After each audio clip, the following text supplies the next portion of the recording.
Well, hello, fiends, friends, and familiars. This is Matt Orozco here from Macabre Daily, and I'm joined by a Renaissance man of sorts, Bari King, who is a writer, director, producer, and actor in the upcoming film Itch, which is going to be arriving on digital VOD in the UK on the April 20th, courtesy of Seven Tales. So, Barry, thank you so much for spending some time with me. Yeah, of course. I'm hardly a Renaissance man, but thank you. Well, you're an independent filmmaker through and through because most independent filmmakers are not just one thing, they are multitudes of things so that they can accomplish their vision. Uh, Yeah, so yeah. hope you're giving yourself some credit because I certainly am. No, I appreciate it. To be honest, I've learned to give myself credit after making a couple of movies. Yeah, because if you don't, it gets pretty dark otherwise. Yeah. Can You try feel to do really yeah. thankless. Yeah, you try to do what you can with what you have and when you can, man. That's kind of like my motto nowadays. I love it. I love it. And I think it's a good headspace to be in, especially working in film and particularly independent side of things. And, you know, um, I was really fascinated by Itch because it is, we've seen so much interpretations of the zombie genre, but I think the more iterations we get of it, the more evolved it becomes, the more interesting the stories are. And it becomes less about the actual monsters or the zombies and more about the people that are experiencing this Yeah. event. So first, really curious to know a little bit more about your inspiration for the idea. What was the things that kind of brought you to Itch in the first place? Desperation, I guess. Yeah, like I had just released my second film, and it was during COVID. Uh, my distributor went bankrupt, and I was like in a No. really dark place, and it was just kind of like what you were saying. And I was like, like why the hell am I even doing any of this? It was pretty shitty, man. And I don't want to do anything. I just didn't want to do anything at that point. I was like, forget this. I don't know why. I got two little kids. I'm just gonna, kind of enjoy my life. But you know, I wouldn't say it's a calling, filmmaking. It's just or acting and whatnot. I don't know. I just after a while I just have to do something. And I was at work one day, so that location is actually it's actually my store. That's how I make my livelihood. And I had this bizarre experience there where a customer came running in and started freaking out and scratching everywhere. And I was like, lady, I think you have bed bugs. I mean, you might even be homeless. You need to get the hell out of here. But it just kind of stuck with me. I guess you find the seeds, the inspiration somewhere. I never thought I would make a horror film per se. I always kind of pigeonholed myself, which is, I think we do that. I was like, oh, I'm into crime thrillers. I grew up watching Scorsese and De Palma and Tarantino. That's my lane, and I'm gonna focus on that. But this thing just sat with me, and I was like, all right, let me make like a little short film or something just to do something. Oddly enough, I've never made a short film. And Right into feature. yeah, yeah, right up. My wife wanted to do something as well. So I was like, well, yeah, we could do like a little short film. And I started writing it, and it just became one thing, and I got really into it. I think the writing always saves me and pulls me back into it.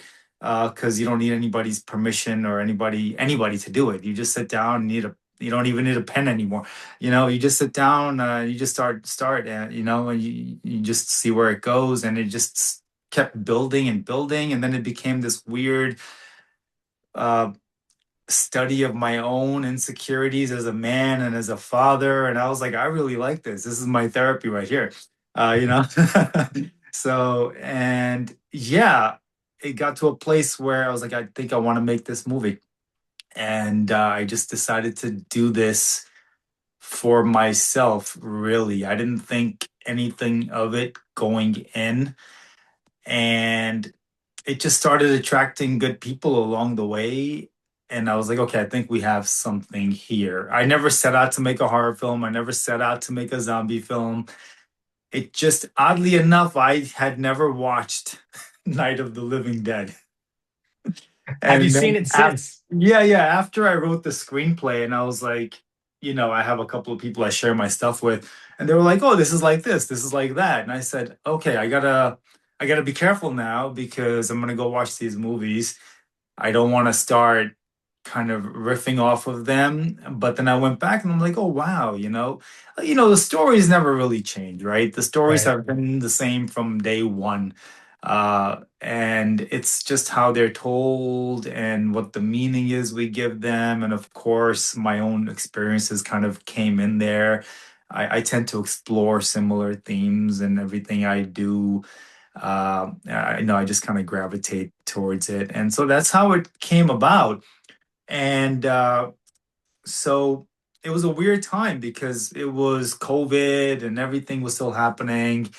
Nobody was working, but I thought, hey, this is a great time to get people to make a film, And I don't think I was the only one because when we No. were doing the festival run, every other email was like, we've gotten so many submissions. I was like, yeah, go figure. I thought I was Right. special.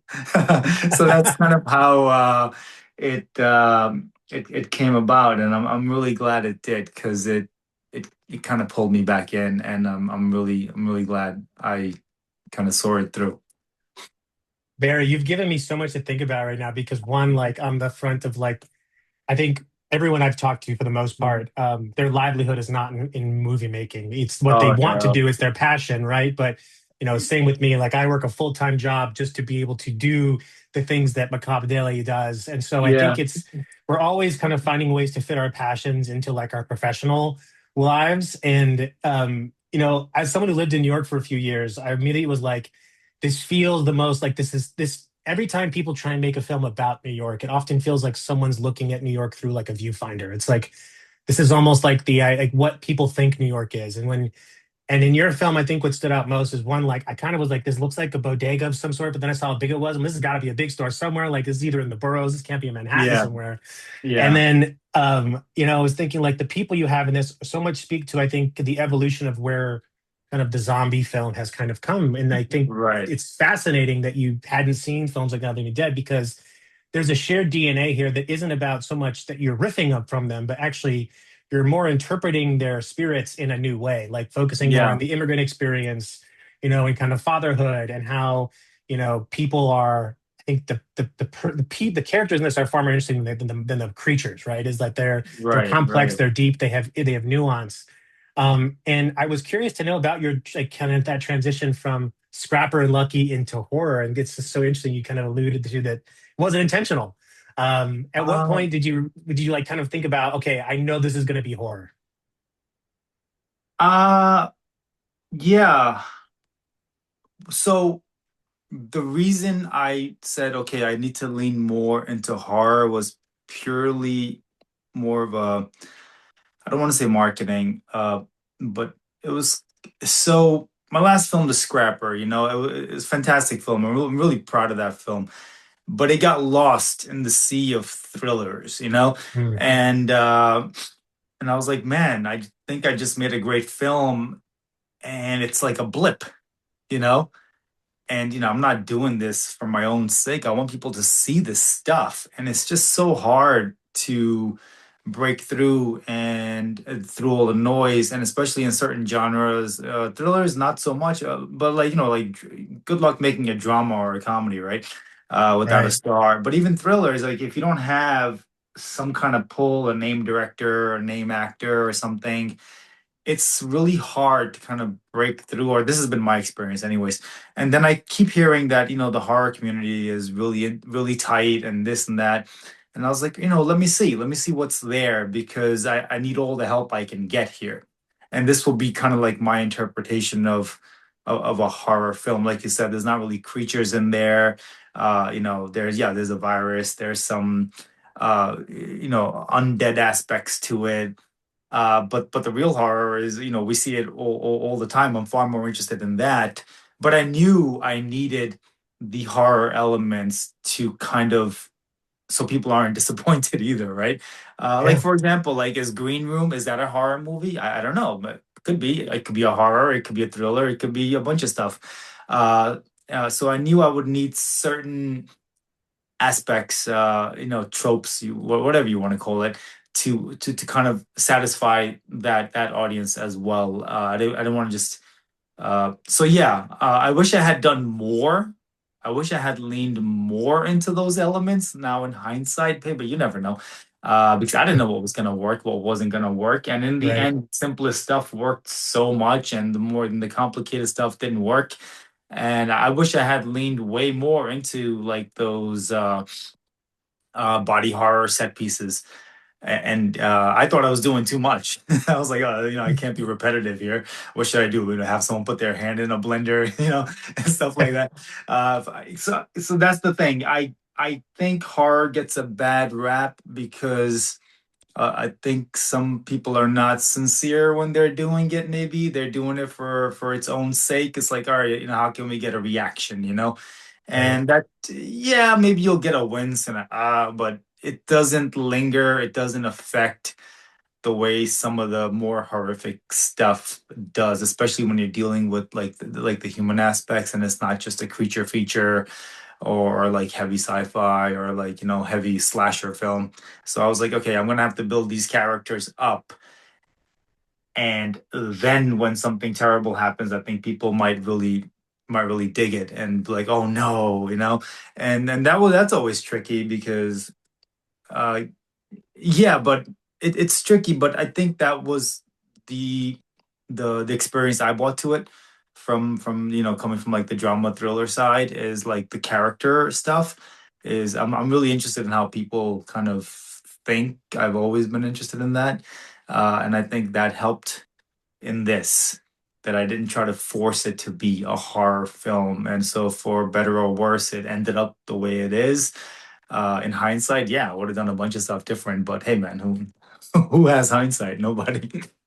Yeah, I'd say most artists or creatives of any kind will always think that they could have done something differently in hindsight. But I think that part of me being a creative is learning to be okay with kind of what's the and feeling good about what you've accomplished with. And I think that, Yeah, whether it was intentional or not to lean as much into the horror thing, I think you've kind of done what I think a lot of horror fans expect, or at least don't expect nowadays, is more they don't just want to be shocked. They want to care about something. And I think, right, right. what's fascinating about Itch is that it is, far bleaker than I thought it was going to be in terms of like the character situations and like the Yeah, emotional kind of weight that's carried throughout. Because again, zombie, films where we have a bunch of creatures, some sort of, sickness going on, like it's very much about that hyper violent kind of how do we kind of almost blunt force trauma the audience into like being shocked by what they're seeing so that the characters don't matter as much. But here, the characters actually push things forward more so than the infected folks do. And that's what brings you in, is like, oh, I'm yeah, watching a father trying to figure out how to deal with his, daughter, but at the same time had a wife that, like, that whole backstory is just yeah. super depressing. I'm like, these characters have a lot of weight to them, and it's introduced in such an organic way. So again, I think you got to give yourself some credit here in terms of Thank like, you. what we look for. Horror fans are not a monolith. So my perspective is, I think that in regards to what we look for, it's like we want to see something we haven't seen, or seen something in a way that's different than what's come before it. And I think that you've done that by putting the focus on the characters and the situations and being so very much authentic to the New York kind of, experience. And my last question for you is just kind of a fun one. If you were asked to program a double feature with Itch, and they said, "Hey, we're showing Itch, but we want you to pick another film to go alongside it," what do you think would make a fun companion piece? I'm gonna change my answer. I had the answer, but since I don't want it to get too different, I was gonna say The Mist, but I'm not gonna say that. People are gonna be fucking devastated. Yeah, um, double whammy of it's bleakness right there. yeah, yeah, no, it's too much. So it's got to be something else. It's really got to be something else at this point. I was gonna say The Mist. Naturally, it's kind of like maybe you start with Itch and then end with Mist, and then you're like, forget it. You know what? Let's do The Thing. The Thing. Ah, yes. Yeah, Itch and The Thing, and yeah, yeah, because yeah, I think those would go really nice together.